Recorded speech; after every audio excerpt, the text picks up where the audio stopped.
William Ortiz No, estudiante de Ingeniería Mecatrónica en la Universidad Tecnológica Metropolitana, inventó un robot que toma la temperatura, sirve gel antibacterial, cuenta bombas, chistes y pronuncia palabras en maya. El robot demostró sus habilidades al tomar la temperatura al gobernador Mauricio Vila Dosal, que arrojó 36.5 grados Celsius y sirvió gel antibacterial.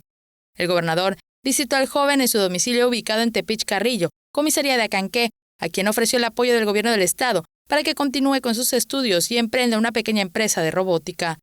El robot, de nombre Nortis Robotics, funciona como un software armado con teléfonos celulares viejos. Su éxito fue tal que numerosos medios de comunicación escribieron reportajes del invento del joven. El estudiante, quien tiene 22 años, planteó al gobernador la posibilidad de iniciar una empresa que fabrique robots para que en los establecimientos locales tomen la temperatura y pongan gel antibacterial a los clientes.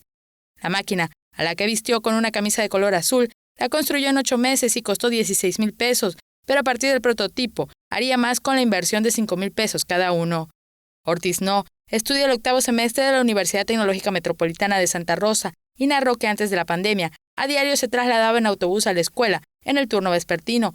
En ocasiones, abandonó las últimas clases para no perder el autobús de vuelta a su pueblo. Vila Dosal ofreció apoyarlo con una computadora laptop para que continúe con sus sueños, además de asesoría para que siga construyendo robots y emprende una empresa en Yucatán. Tele Yucatán te informa. Tele Yucatán te informa.